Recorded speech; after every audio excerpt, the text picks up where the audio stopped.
when they were targeted, I actually went there, and they too, they didn't want to bury the dead until there were certain promises given. And we will assure them of complete support and protection. So Pakistan is going to do whatever it takes to protect the minorities of the country? We believe that minorities in Pakistan are equal citizens, and the job of the state is to protect them. We had another terrible incident when one religious political party targeted a mandir, a worship place of the Hindus in Karak. And the government has immediately taken action. It's arrested everyone, and our government has pledged to rebuild that temple. Okay, now Prime Minister, as you know, we all are facing an unprecedented coronavirus pandemic. But before I come to that, there's another pandemic which requires our attention, the pandemic of Islamophobia. You are one of the few leaders in the world who spoke against the rise of Islamophobia in the world. Now tell me, how concerned are you about the rise of Islamophobia in the western part of the world, and what would it take to contain it? Well, I'm probably more aware of Islamophobia in the West, and more aware than Muslim leaders who have not lived outside their countries, or who have not spent time in Western countries. Because I used to play professional cricket in England. I went to university there. So I spent a lot of time in England. And I saw the evolution of Islamophobia in Western countries. And if I have to put a date on it, it was Salman Rushdie's, that awful character Salman Rushdie. He wrote this book which insulted our Holy Prophet ﷺ. And since then, two things happened. One, that in the West they could not understand the reaction of the Muslims when our Holy Prophet was insulted. And because they could not understand it, they believed that Islam was against freedom of speech. So they put it on freedom of speech, that the man can write anything in a book, not understanding the love and respect and reverence we have for our Holy Prophet. On the other hand, the Muslims living in Western countries got very agitated, and some of them demonstrated there, and a few even became violent. And they believed that it was deliberately targeting the Muslim community. The fact was that the Western people do not understand, they cannot understand the way we feel for our Prophet, because they do not consider their own holy sacred entities the way we do. In fact, they do not treat religion like we do, especially in Europe. And so therefore, this big gap of misunderstanding between the two communities, between the Muslims living in the Western communities and the Western communities, this gap grew. And unfortunately, it was not addressed. It should have been addressed by leaders of the Muslim world, who should have got together and explained on world forums like the European Union, like the United Nations. They should have explained to the Western countries that there are two things which the Muslims will, if you, under the garb of freedom of speech in the West, caricaturize, insult, mock either our Holy Quran, which for us is divine word, or our Holy Prophet, then there will be a reaction. And so we should have just stressed to them that these two issues should not, under the garb of freedom of speech, be ridiculed or insulted. Unfortunately, we did not. The Muslim leadership did not do so. So therefore, this gap over a period of time, and especially after 9/11, this just has grown more and more. And so has Islamophobia. This gap of misunderstanding and Islamophobia have grown together. Prime Minister, do you think some Western leaders are complicit in exacerbating Islamophobia across the world?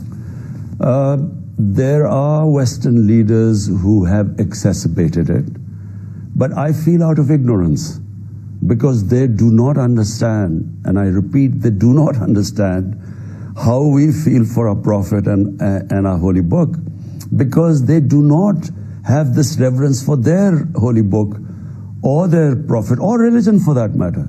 So it is a completely different cultural outlook to religion. And therefore, they inadvertently, in my opinion, make statements which exacerbate the situation. So how do you think they can fix it? There is only one way to fix it. We, the heads of Muslim states, should stress on the world bodies, the European Union, the United Nations, world forums. We should stress what the Muslim world feels for our Prophet. And we should explain to them that please do not use freedom of speech and make caricatures about our Prophet, because it causes immense pain. Our Holy Prophet lives in our hearts. And I have always stressed that the pain of the heart is much, much, much, much more severe than the pain of physical pain. And we need to make them understand this, because the Jewish community has made them understand that even an interpretation of the Holocaust causes them pain. And so in European Union, in European countries, it's actually an offense to even give your interpretation of the Holocaust. There are jail sentences for that. So that's how sensitive the Europeans are towards the Holocaust, and quite rightly so, because it causes the Jewish community pain. Similarly, we should be able to make them understand the pain it causes to us, the Muslim community, when they use freedom of speech to cause us immense hurt. Prime Minister, have we failed as Muslims in making the Western part of the world understand the importance of our Holy Prophet? And why do you think Islamophobia is not treated in the same way anti-Semitism is? I think because most of the Muslim leadership does not understand Western culture. They look upon Western culture from outside. The reason why I understand it, because I actually lived there and spent a lot of time there. In fact, I had family there. So I understand them much better than the others. And therefore, I feel that Muslim leadership just do not understand what Muslim communities in Western countries go through because of Islamophobia. They do not understand. And so therefore, they have never tackled this issue. Whereas the Jewish community, on the other hand, I mean, they are so cohesive, united, when it comes to any cause that hurts them. And so therefore you see the sensitivity in the Western media, in the Western countries, towards an issue like Holocaust. Now, Prime Minister, let's broaden the discussion. Certainly after this pandemic is over, there will be a new world order. How do you think Muslim countries can find their place in the new order?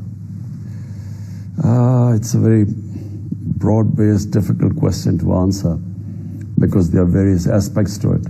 Let me just say one thing. What the pandemic has done is that it has caused a huge amount of poverty in the world. The pandemic has hurt the poor all over the world. It has hurt the poor countries more than the richer countries. But it has hurt the poor in all the countries. So even in the richer countries, the poor have been affected. It's they who have been unemployed. It's they who have lost their jobs. Small businesses, the service sector has been hit all over the world.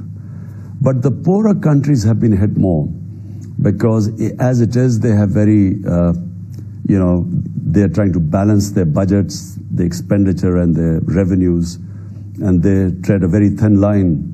And so what the pandemic has done, and specifically the lockdown to curtail the pandemic, what that has done is that it has unfortunately rendered so many people jobless. It has reduced the revenues of the governments. So for instance, we lost a huge amount of revenue because of the lockdown. People just couldn't pay.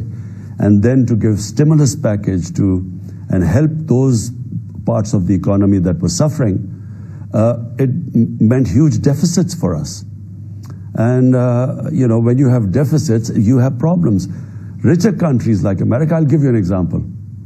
The United States, they have already given a stimulus package of $2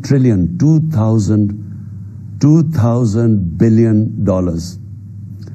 And they have just given about to give another stimulus, to add to that, another $800 billion. US has a population of 330 million people. Pakistan has a population of 220 million people. The total amount of stimulus we have been able to give is $8 billion. So $2.8 trillion and $8 billion. That's the difference between the resources of the rich and the poor countries. So clearly we cannot protect most parts of our economy. We cannot protect most sections of our population from the worst effects of the pandemic, the lockdowns. And I think it's the case everywhere. There are countries which relied on tourism. The tourism have been wiped out. Sri Lanka, for one, I was speaking to the Prime Minister. Then in Egypt, their tourism has affected. So that's a big part of their economy, the income coming from tourism. Then hotels had to be closed. In our case, we had these marriage halls, restaurants, in our northern areas, the mountain areas, the whole economy used to depend on tourism from within the country. But because of pandemic, people couldn't go there. And so it's caused a lot of poverty in the world. So, Prime Minister, I have a few more questions on the COVID-19 pandemic, but first I need to address another critical issue with regards to Islamophobia and one particular country, India. Now, Prime Minister, Modi government's policies in Kashmir and Islamophobia has almost become synonymous. More than 500 days, innocent Kashmiris in Indian-occupied Kashmir are living under a siege. We all have faced COVID-19 lockdowns, and it has already made all of us so frustrated for a few weeks. And these people have been facing a lockdown, a siege, for more than 500 days. Yes, the Pakistani government has raised its voice on many platforms across the world, but has there been any progress on the ground? Just before we go to India, which is a unique case, the other country that is not handling Islamophobia very well is France. I just want to talk about France because, the Islamophobia in France is different to what is happening in India. In France, the government has not distinguished between the acts of extremism or terrorism by a member of the Muslim community to what Islam says. So they've equated terrorism to Islam. So they talk about radical Islam and they talk about Islamic terrorism.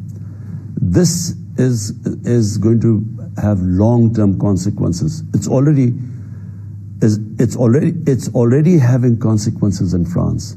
But the way they are going, the long-term consequences are much worse. Why? When you say something like Islamic radicalism or Islamic terrorism, basically the entire Muslim community comes under suspicion. Because how do you distinguish, if I am a man in France, how can I distinguish what is a radical Muslim and what is supposedly a moderate Muslim? So anyone going to a mosque for me then becomes a radical. A woman wearing a hijab becomes radical.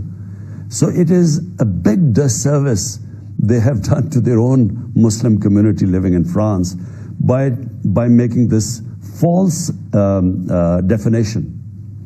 You see, there is only one Islam. There is only one Islam, and that is of the Prophet Muhammad sallallahu alaihi wasallam. In Muslim communities, like in all human communities, they are moderates. On one, they are extreme, they will be extremists, and the other side, they'll be liberals. Every human community is divided like that. But when a white man walks into a mosque in New Zealand and kills 50 people, no one says it's Christian terrorism. Yes. So because he belongs to the Christian community, but no one calls it that. So they will call him a white supremacist or other things. But when a Muslim indulges in an act of extremism or terrorism, then Islam comes into the Islamic terrorism. And as I say, what happens in France is every time an act like that happens, an act of a Muslim terrorism, rather than understanding the reason, and I've already explained, the reason is that Muslims, whenever you make a caricature of the Holy Prophet ﷺ, or insult him, it hurts them. And when it hurts them, there will be sections of the population which will react. And so when they react, rather than understanding that, look, like the Jewish community, they should be more sensitive to, not use freedom of speech to insult or mock our prophet, they then stick to the word that this is attack on France's culture. And then they clamp down on mosques and Muslim communities, who then become ghettoized and actually get more radicalized. And so you've got a vicious circle going in France now. An act will take place, they will then clamp down on, the police will clamp down on the Muslims, looking for these radical Muslims. So the entire Muslim community will have a sense of siege, and amongst them will then grow further radicals, because marginalization creates radicalization. Now what is happening in India is... Prime Minister, before you move to India, have you conveyed these thoughts to President Macron? Well, I did when he said that, when there was an attack in response to some caricatures on the Holy Prophet in France, Macron said something like, Islam is in danger or something. Islam is in which is in crisis. Is in crisis. So I did respond to that because it's ridiculous.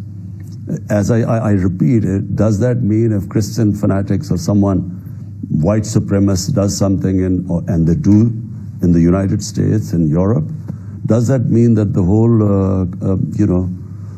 their whole countries are in crisis? So it's ridiculous. And so I responded to that. Okay. Because I think they do not understand, and by not understanding the dynamics of what is going on, they're actually perpetuating, they're actually exacerbating the whole Islamophobia and the response. Right. Now, Prime Minister, talking about India. You see, India, look, what has happened in India is people need to understand the current government in India is RSS government. RSS government means that RSS was this political party which came, which originated in India in 1920s. But they were inspired by the Nazi party in Germany. And the founding fathers of RSS openly admired Hitler. They admired the Nazis' idea of ethnic cleansing of Jews. They admired purity of race. They were racial supremacists, like the Nazis were. So this is the origin of RSS. RSS was outlawed in India after they assassinated the great founder of India, Mahatma Gandhi, when he was assassinated by an RSS extremist. So it was thrice outlawed in India because they had these cadres who were, like Hitler's brown shirts.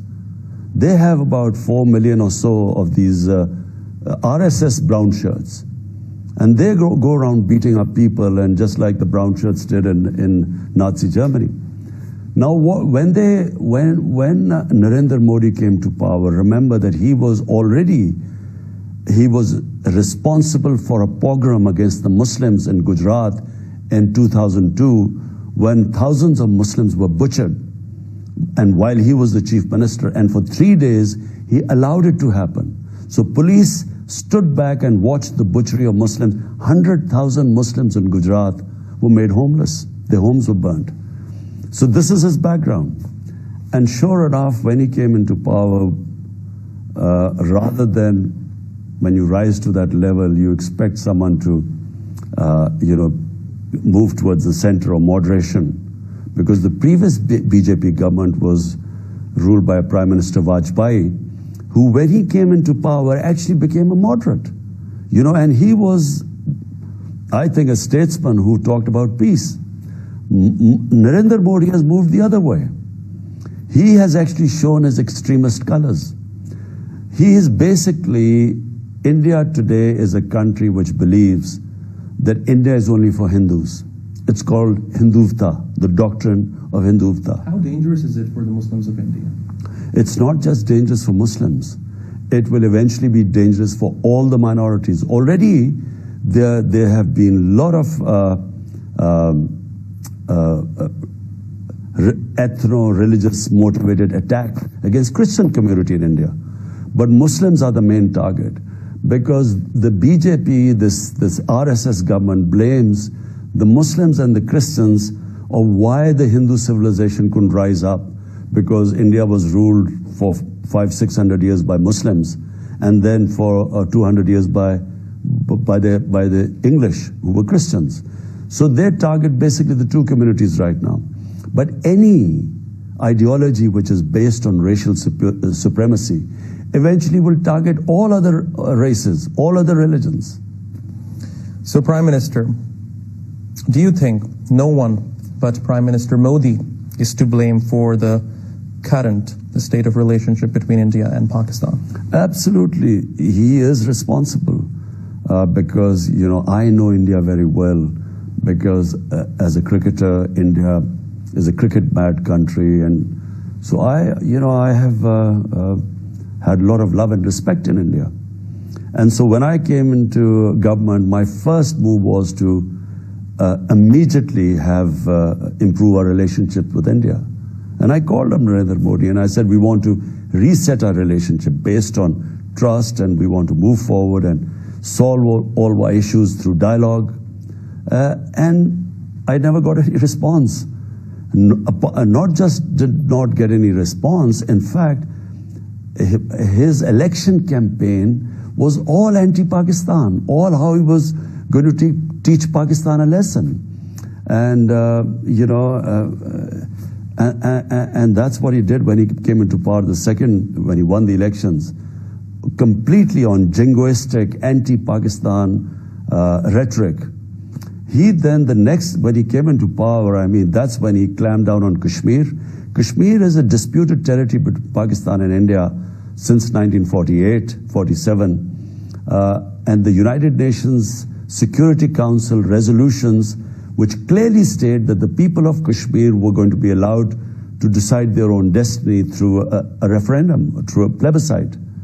That plebiscite never took place. India never allowed that to happen because clearly they realized that any plebiscite, because it was a Muslim majority province, they would want to come to Pakistan. Hence, they did not allow that to happen. But there was always, Kashmir had this special status because of the UN Security Council resolution. But 5th August 2019, Narendra Modi did away with that article, that special article which gave Kashmir that special status, Article 370, and just got rid of the special status. But not only that, he is now subsequently trying to change the demography of Kashmir by settling outsiders, Hindus coming into Kashmir, settling them there so that the demography would be changed, so that if in future there is a referendum or a plebiscite, the majority would be Hindus.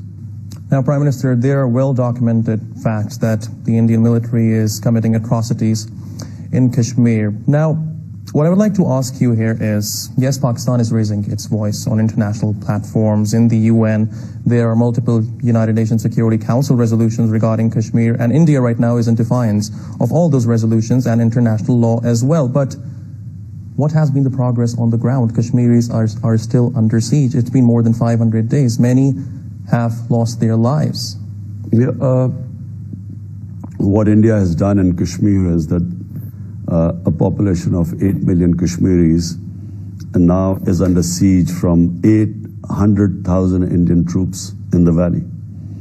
And there are almost daily news of stage encounters where they kill Kashmiri people, Kashmiri youth. Thousands have been whisked away from Kashmir, teenagers. All their senior leadership is more or less in prisons or house arrest. And so in these circumstances, unfortunately, the world has not really, there have been talks. The United Nations Security Council has spoken about it 3 times. But they have not produced any result. But that's it. Sadly, nothing concrete is happening. And sadly, also because the United States and Western countries somehow see India as a bulwark against China. You know, they want to build up India as a counterbalance to China, which I think is a huge mistake, because you know, it is they are then, as always happens when you want an ally and you need an ally, then you just the Western world just does not worry about their human right abuses. This always happens. Prime Minister, do you think Pakistan needs to deal with the Kashmir issue differently now? What can Pakistan do? Apart from, obviously, the war is never an option between 2 nuclear-armed countries. So if war is not an option, what else can we do? Approach international forums, which we have done. We have been speaking about it in the United Nations. We are also contemplating lawfare, in other words, use law to fight a case on Kashmir.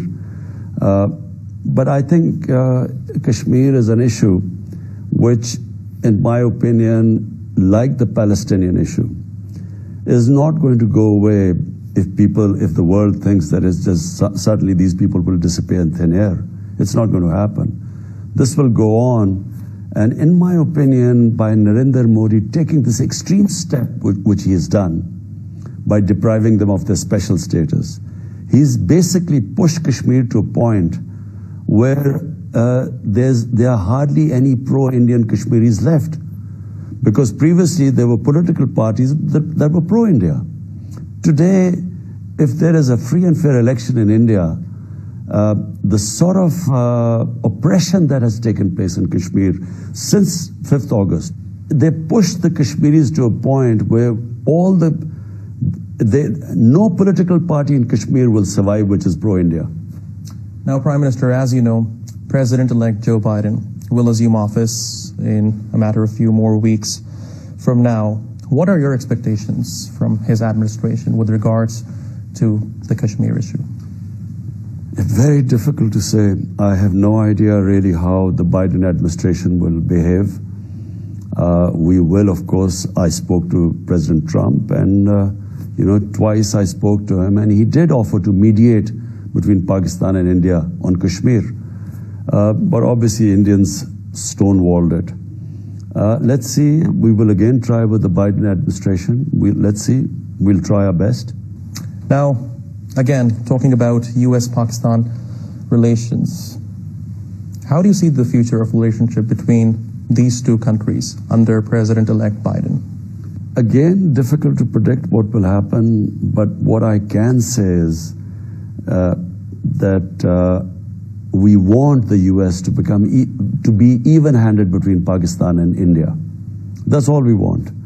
What we do not want is what is happening right now, where India is supposed to be this big ally of the Western countries against China. And I don't understand why there has to be this rivalry with China to a point where you need to have allies so that they counterbalance China. I do not understand this anyway, but I think that this policy is difficult for Pakistan because then the whole thing gets lopsided. India is favored. Pakistan's legitimate rights are ignored. Although Pakistan has, if you look back in the past, Pakistan has given huge sacrifices for United States. We became their partner, frontline state in the Afghan jihad. And after the jihad was over, the US abandoned Pakistan. In fact, slapped sanctions on us. And Pakistan was left with the baby, which meant we had these sectarian groups, we had militant groups in Pakistan, which later on the same US blamed Pakistan for these militant groups. These same militant groups were Mujahideen, helped by the US, by the CIA, helped Pakistan, financing them to fight the Soviets. But once they left in '89, the Soviets left, the US abandoned us, we were left with these groups.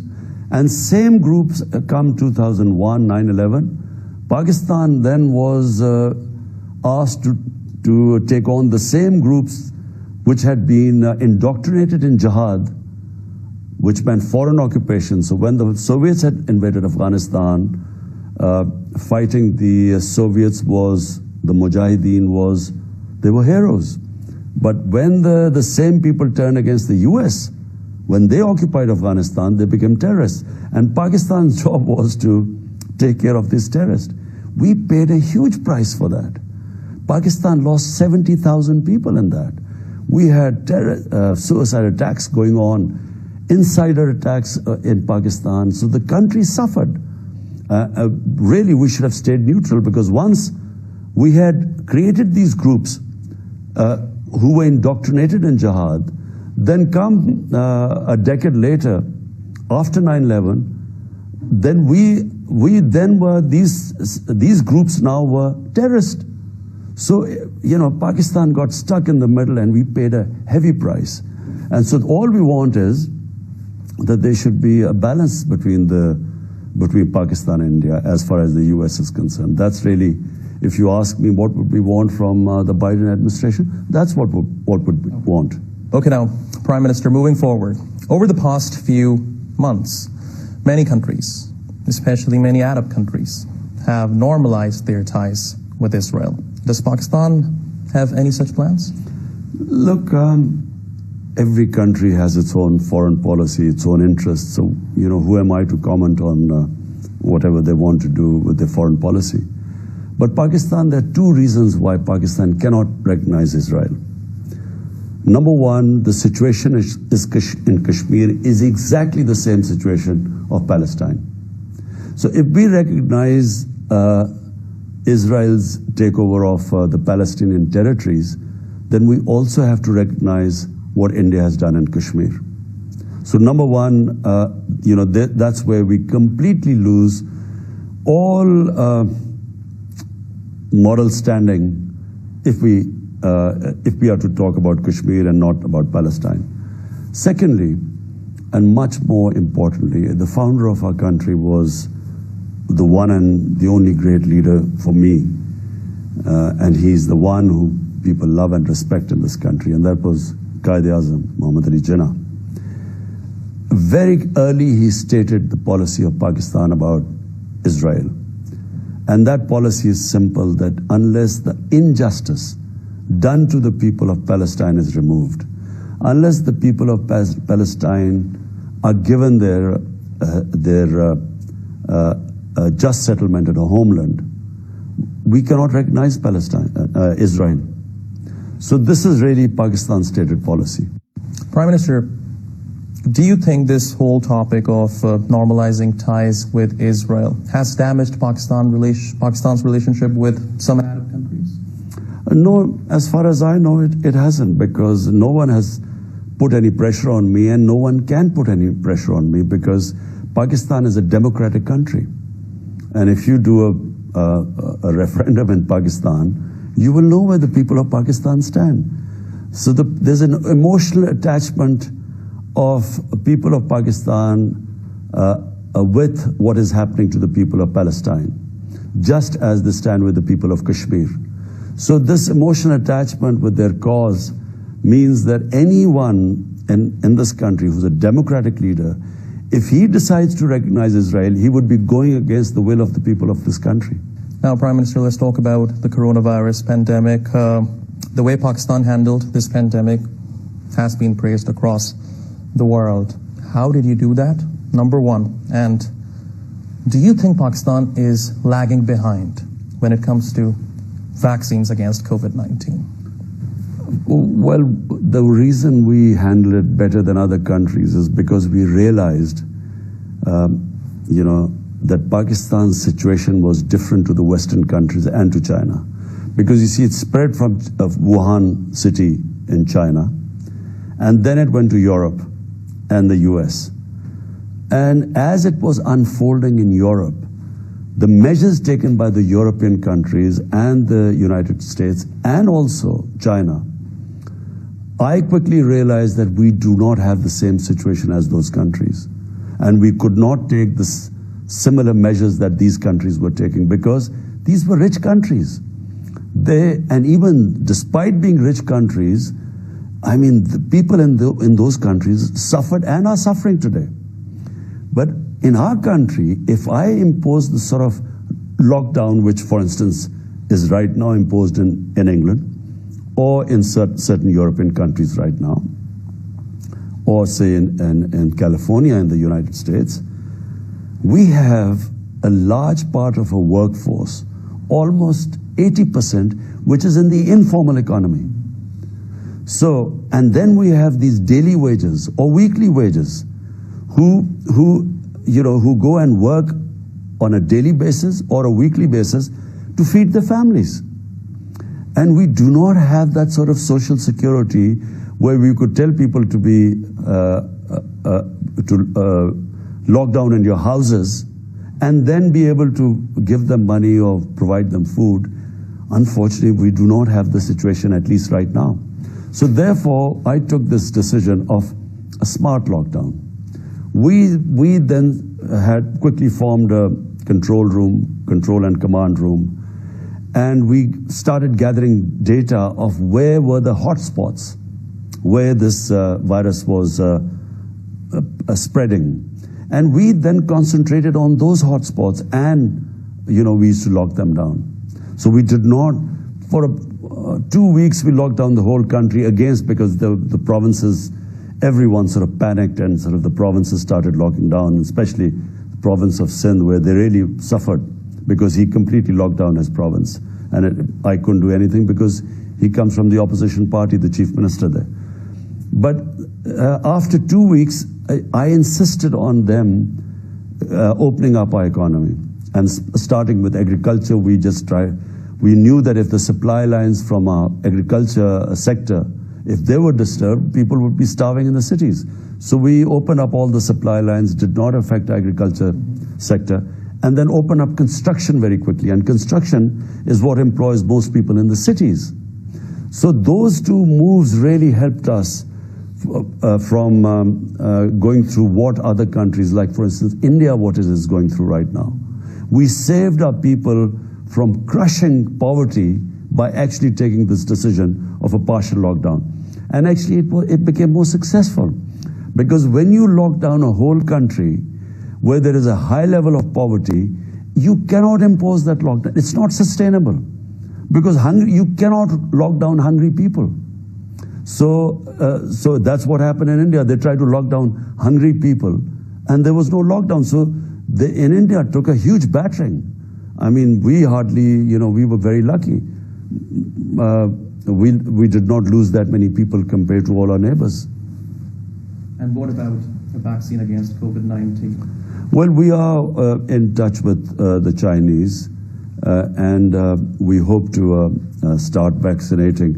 Obviously we cannot afford, 220 million people, but the vulnerable sectors of our society we hope to vaccinate first, which is our doctors and nurses, the frontline workers in the health sector, and then over 60 people.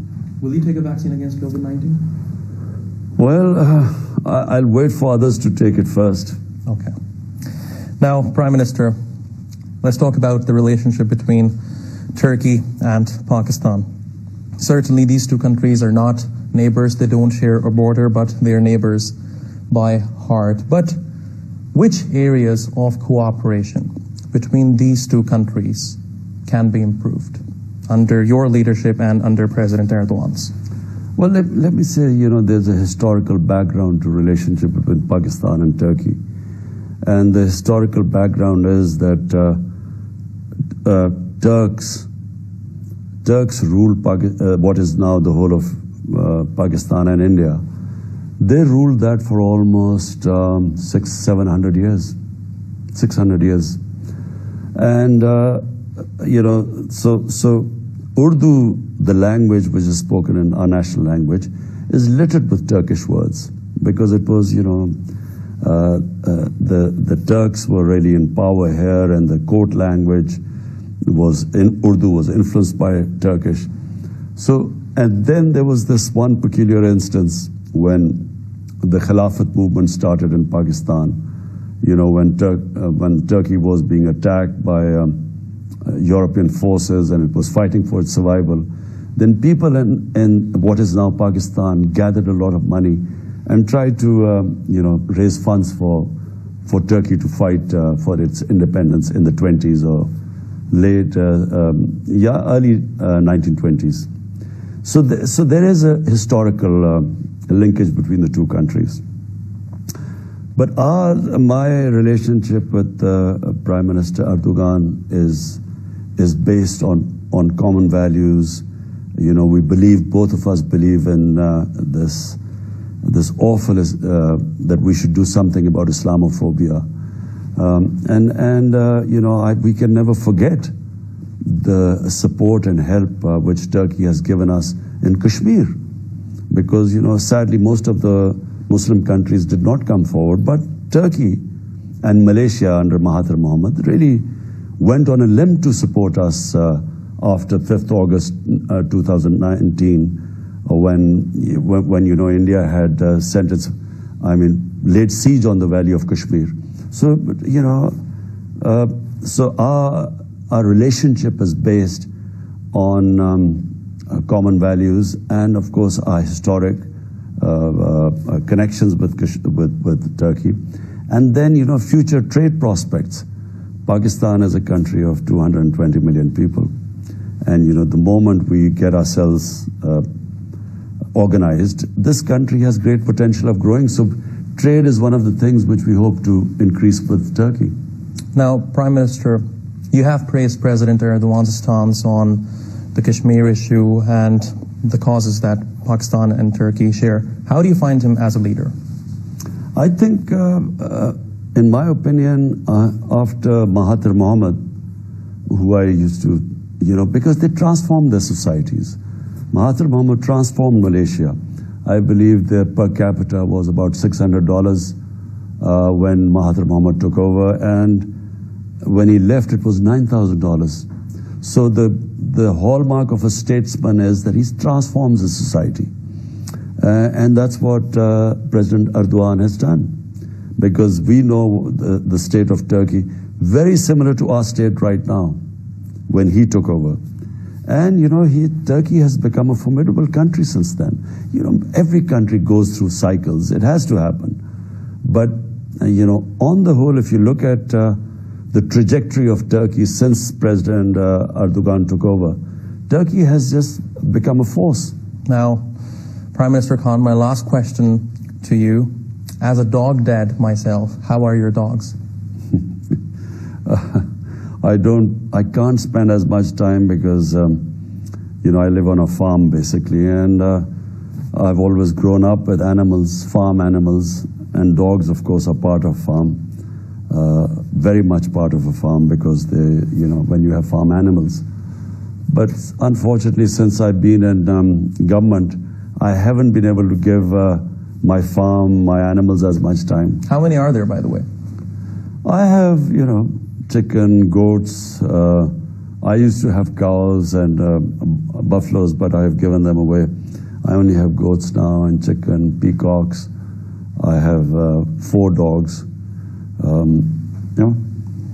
Prime Minister Imran Khan, thank you very much for talking to us on A News. Pleasure.